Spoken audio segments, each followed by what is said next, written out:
اعوذ باللہ من الشیطان الرجیم بسم اللہ الرحمن الرحیم۔ نبی پاک صلی اللہ علیہ وآلہ وسلم پر لاکھوں کروڑوں درود و سلام۔ آپ سب کیسے ہیں؟ اللہ تعالیٰ آپ سب کو خوش و آباد رکھے، اپنی رحمتوں کے سائے میں رکھے، اور اللہ تعالیٰ آپ پہ مہربان ہو، اور اس مہینے کے صدقے اللہ تعالیٰ سب کی مشکلیں پریشانیاں دور کریں۔ آپ لوگوں کو پھر سے عید میلاد النبی مبارک ہو، الحمدللہ۔ اور مجھے امید ہے کہ آپ نے میرا ولاگ دیکھا ہوگا اور باتیں بھی سنی ہوگی، اور اس پہ انشاءاللہ عمل بھی کریں گے۔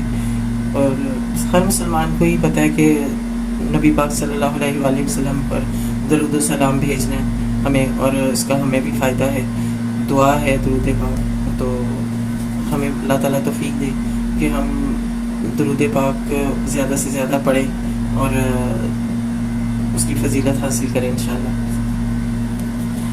انشاءاللہ میں تھوڑی سی اس کی پڑھتی ہوں، کیونکہ نبی پاک صلی اللہ علیہ وسلم کا 12 ربیع الاول ہے، نبی پاک صلی اللہ علیہ وسلم کا مہینہ ہے، تو اس میں ساتھ ساتھ یہ بھی چلاتے ہیں، قرآن کے ساتھ ساتھ حدیث بھی پڑھتے ہیں۔ کل ایک حدیث پڑھی تھی۔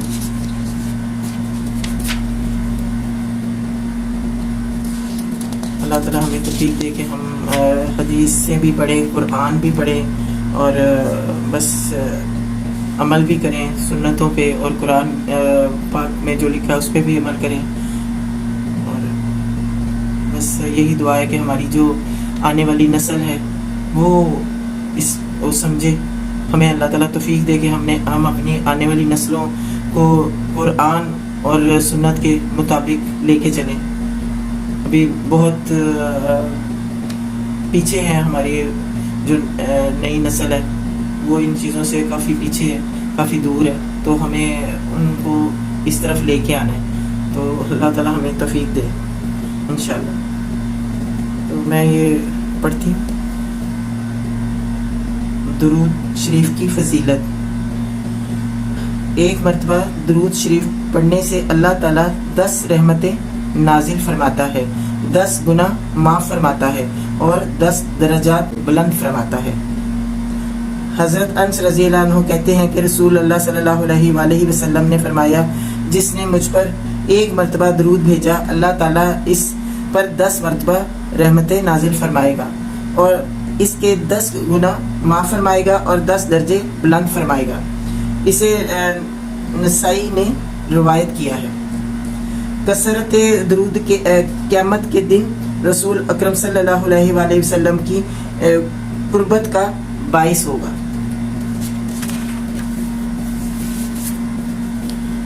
حضرت عبداللہ بن مسعود رضی اللہ عنہ کہتے ہیں کہ رسول اللہ صلی اللہ علیہ وآلہ وسلم نے فرمایا، جو شخص مجھ پر بکثرت درود بھیجتا ہے، قیامت کے روز وہ سب سے زیادہ میرے قریب ہوگا۔ اسے ترمذی نے روایت کیا ہے۔ رسول اکرم صلی اللہ علیہ وآلہ وسلم پر درود بھیجنا اور آپ کے لیے جنت میں بلند درجہ ملنے کی دعا کرنا قیامت کے دن حضور اکرم صلی اللہ علیہ وآلہ وسلم کی سفارش کا باعث بنے گا۔ سبحان اللہ، انشاءاللہ۔ حضرت عبداللہ بن عمر رضی اللہ عنہ کہتے ہیں کہ رسول اللہ صلی اللہ علیہ وآلہ وسلم نے فرمایا، جس نے مجھ پر درود بھیجا یا میرے لیے اللہ تعالیٰ سے وسیلہ جنت میں بلند مقام مانگا، اس کے لیے میں قیامت کے روز ضرور سفارش کروں گا انشاءاللہ۔ اسے اسماعیل قاضی نے درودوں کے فضائل میں روایت کیا ہے۔ درود شریف گناہوں کی مغفرت اور تمام دکھوں، مصیبتوں اور غموں سے نجات حاصل کرنے کا ذریعہ ہے۔ حضرت ابی بن کعب رضی اللہ عنہ فرماتے ہیں کہ میں نے رسول اللہ صلی اللہ علیہ وآلہ وسلم سے عرض کیا، اے اللہ کے رسول، میں آپ پر کثرت سے درود بھیجتا ہوں، اپنی دعا میں سے کتنا وقت درود کے لیے وقف کروں؟ آپ صلی اللہ علیہ وآلہ وسلم نے فرمایا، جتنا تو چاہے۔ میں نے عرض کیا، 1/4 صحیح ہے؟ آپ نے فرمایا، جتنا تو چاہے۔ لیکن اگر اس سے زیادہ کرے تو تیرے لیے اچھا ہے۔ میں نے عرض کیا نصف وقت مقرر کر دوں؟ آپ نے فرمایا جتنا تو چاہے، لیکن اگر اس سے زیادہ کرے تو تیرے لیے اچھا ہے۔ میں نے عرض کیا 2/3 مقرر کر دوں؟ آپ صلی اللہ علیہ وآلہ وسلم نے فرمایا جتنا تو چاہے، لیکن اگر زیادہ کرے تو تیرے ہی لیے بہتر ہے۔ میں نے عرض کیا میں اپنی ساری دعا کا وقت درود کے لیے وقف کرتا ہوں۔ اس پر رسول اللہ صلی اللہ علیہ وآلہ وسلم نے فرمایا یہ تیرے سارے دکھ اور غموں کے لیے کافی ہوگا اور تیرے گناہوں کی بخشش کا باعث ہوگا۔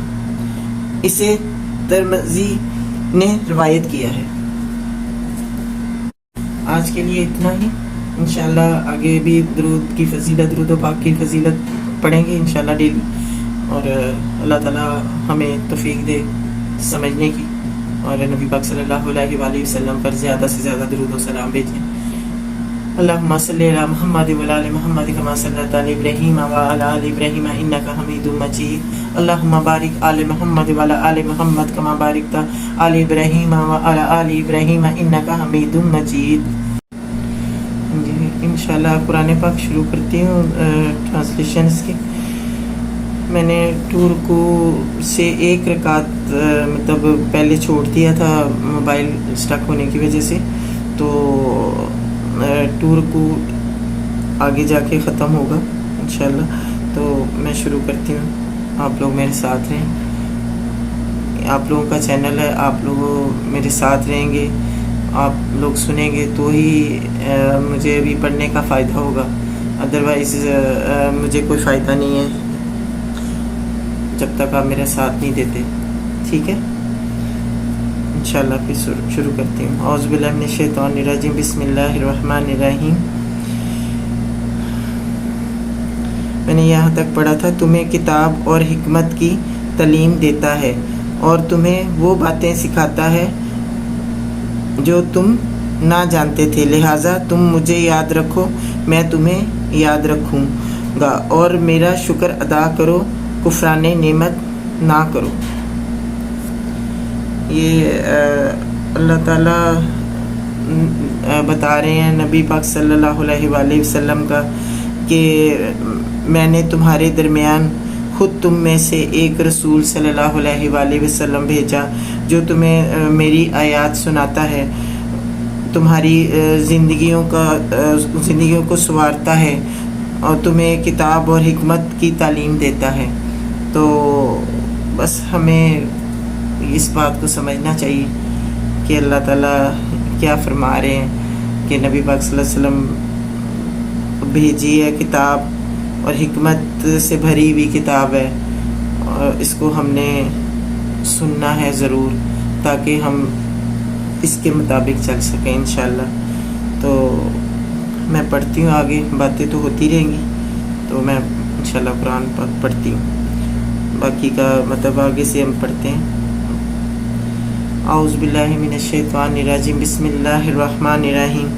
جو تمہیں وہ باتیں سکھاتا ہے جو تم نہ جانتے تھے، لہٰذا تم مجھے یاد رکھو، میں تمہیں یاد رکھوں گا، اور میرا شکر ادا کرو، کفران نعمت نہ کرو۔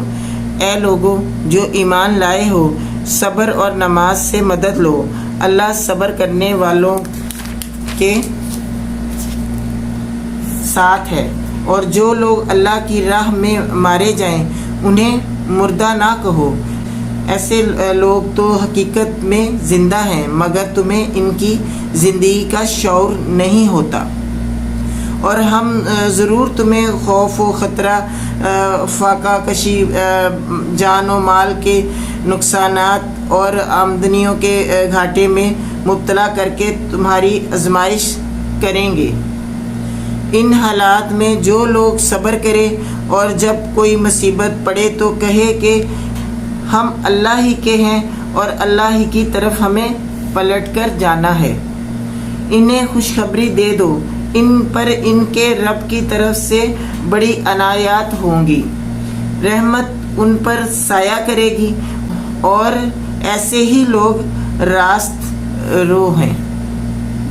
یقیناً صفا اور مروہ اللہ کی نشانیوں میں سے ہے، لہٰذا جو شخص بیت اللہ کا حج یا عمرہ کرے اس کے لیے کوئی گناہ کی بات نہیں کہ وہ ان دونوں پہاڑیوں کے درمیان صحیح کر لے، اور جو کوئی بھلائی کا کام کرے گا اللہ کو اس کا علم ہے اور وہ اس کی قدر کرنے والا ہے۔ جو لوگ ہماری نازل کی ہوئی روشن تعلیمات اور ہدایات کو چھپاتے ہیں، ہم انہیں سب انسانوں کی رہنمائی کے لیے اپنی کتاب میں بیان کر چکے ہیں۔ یقین جانو کہ اللہ بھی ان پر لعنت کرتا ہے اور تمام لعنت کرنے والے بھی ان پر لعنت بھیجتے ہیں، البتہ اس روش سے باز آ جائیں اور اپنے طرز عمل کی اصلاح کر لیں اور جو کچھ چھپاتے تھے اسے بیان کرنے لگیں، ان کو بھی معاف کر دوں گا، اور میں بڑا درگزر کرنے والا ہوں اور رحم کرنے والا ہوں۔ بے شک جن لوگوں نے کفر کا رویہ اختیار کیا اور کفر کی حالت ہی میں جان دی، ان پر اللہ اور فرشتوں اور تمام انسانوں کی لعنت ہے۔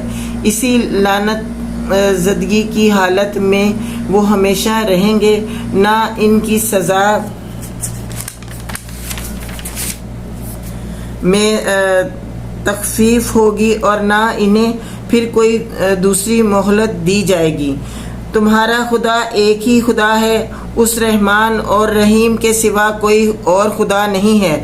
اس حقیقت کو پہچاننے کے لیے اگر کوئی نشانی اور علامت درکار ہیں تو جو لوگ عقل سے کام لیتے ہیں ان کے لیے آسمانوں اور زمین کی ساخت میں رات اور دن کے پہم ایک دوسرے کے بعد آنے میں، ان کشتیوں میں جو ان کے نفع کی چیزیں لائے ہوئے دریاؤں اور سمندروں میں چلتی پھرتی ہیں، بارش کے اس پانی میں جسے اللہ اوپر سے برساتا ہے، پھر اس کے ذریعے سے زمین کو زندگی بخشتا ہے اور اپنے اسی انتظام کی بدولت زمین میں ہر قسم کی جاندار مخلوق کو پھیلاتا ہے۔ ہواؤں کی گردش میں اور ان بادلوں میں جو آسمان اور زمین کے درمیان تابع فرمان بنا کر رکھے گئے ہیں، بے شمار نشانیاں ہیں۔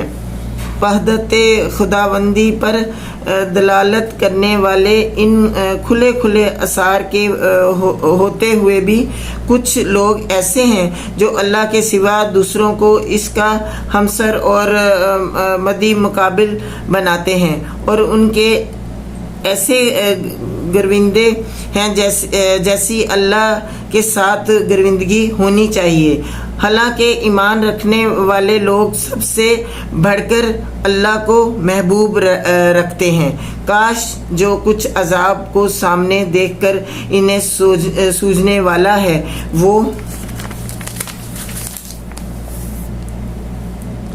آج ہی ان ظالموں کو سوج جائے کہ ساری طاقتیں اور سارے اختیارات اللہ ہی کے قبضے میں ہیں، اور یہ کہ اللہ سزا دینے میں بھی بہت سخت ہے۔ جب وہ سزا دے گا اس وقت کیفیت یہ ہوگی کہ وہی پیشوا اور رہنما جن کی دنیا میں پیروی کی گئی تھی اپنے پیروں سے بے تعلقی ظاہر کریں گے، مگر سزا پا کر رہیں گے۔ ان کے سارے اسباب و وسائل کا سلسلہ کٹ جائے گا، اور وہ لوگ جو دنیا میں ان کی پیروی کرتے تھے کہیں گے کہ کاش ہم کو پھر ایک موقع دیا جاتا، تو جس طرح آج یہ ہم سے بیزاری ظاہر کر رہے ہیں ہم ان سے بیزار ہو کر دکھا دیتے۔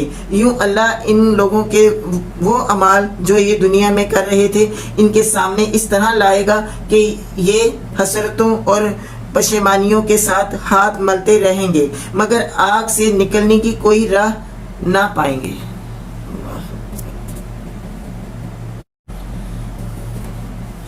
4 رکوع پڑھ لیے، 2 سے 4 تک رکوع پڑھ لیا الحمدللہ، اور 167 آیات پڑھ لی ہیں الحمدللہ۔ اللہ تعالیٰ ہمیں توفیق دے. بس دعائیں ہی دل سے نکلتی ہیں کہ اللہ تعالیٰ ہمیں توفیق دے قرآن کو اچھے سے سمجھ کے پڑھنے کی انشاءاللہ. اور آپ سب مجھے دعا میں یاد رکھا کریں اور ضرور قرآن پاک کو سنا کریں.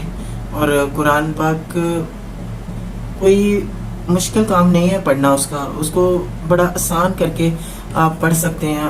آپ ہر نماز کے بعد اگر آپ کے پاس ٹائم ہے تو 1 رکوع پڑھ لیں، 2 رکوع پڑھ لیں، 3 رکوع پڑھ لیں، جتنا آپ پڑھ سکتے ہو. اللہ تعالیٰ نے کہا نا جتنا میسر ہو اتنا قرآن پڑھ لیا کرو.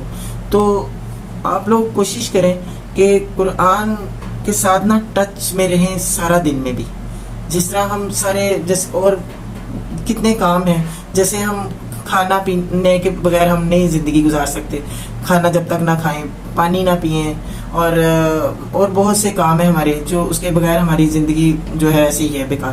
اور نماز ہم اللہ تعالیٰ نے ہمیں 5 وقت کی نماز دی ہے، اور تہجد، اشراق، یہ سب. اور یہ ہم مطلب جس طرح فرض نمازیں پڑھتے ہیں تو قرآن پڑھنا بھی ہم پہ فرض ہے. اس کو بھی ہم نے اسی طرح پڑھنا ہے جس طرح نماز فکر سے پڑھتے ہیں. تو اس کی بھی فکر کریں اور کوشش کریں کہ نماز کے بعد تھوڑا سا وقت نکال لیں، تھوڑا سا وقت نہ قرآن کو دے دیں کہ سارے جھنجھٹ سب کچھ ایک سائڈ پہ کر کے. جس طرح آپ نماز کے لیے تھوڑا جب اذان ہوتی ہے تو آپ وقت نکالتے ہیں نا نماز کے لیے، بس اسی طرح آپ قرآن کو نماز کے فوراً بعد تھوڑا سا پڑھ لیں. بہت کچھ سیکھنے کو ملے گا. لیکن آپ اگر ایک آیت بھی پڑھتے ہیں تو اس کا ترجمہ ضرور پڑھیں، اس کا ترجمہ پڑھنا بہت ضروری ہے. پھر ہی سمجھ میں آئے گا کہ اللہ تعالیٰ نے قرآن پاک میں ہمیں حکم کیا دیا ہے، اس کے مطابق چلنا ہے. پھر اور اپنے بچوں کو بھی اس کے مطابق چلانا ہے. اپنے تک نہیں رکھنا کہ ہم نے قرآن پڑھ لیا، ہم نے ترجمہ پڑھ لیا، بس انف ہے. نہیں، اپنے بچوں کو بھی اس میں ٹچ میں رکھیں، ان کو ساتھ بٹھائیں، کوشش کریں کہ وہ ساتھ سنیں، پڑھیں. تو میں بھی کوشش کر رہی ہوں اپنی بیٹی کو اس طرف لگانے کی. الحمدللہ بیٹا حافظ قرآن ہے، وہ اب قرآن کی تفسیر اور ترجمہ وغیرہ پڑھ رہا ہے، سن رہا ہے. اور بہو بھی ماشاءاللہ سے قرآن پاک کے ترجمہ اور تفسیر پڑھ رہی ہے اور سن بھی رہی ہے. تو انشاءاللہ ہم اب چھوٹی بیٹی کو بھی انشاءاللہ میں کوشش کر رہی ہوں کہ اس طرف رجحان اس کا ہو جائے. کوشش بس جاری ہے. تو ابھی چھوٹے بچے جو ہے نا وہ بھی ہاتھ میں نہیں آتے. تو بس ہم لوگوں نے کوشش کرنی ہے کہ اس کو بہترین طریقے سے نا اپنے بچوں تک پہنچائیں انشاءاللہ. آمین ثم آمین یا رب العالمین. جزاک اللہ خیر. اپنا بہت خیال رکھیں، مجھے بھی دعاؤں میں یاد رکھیں.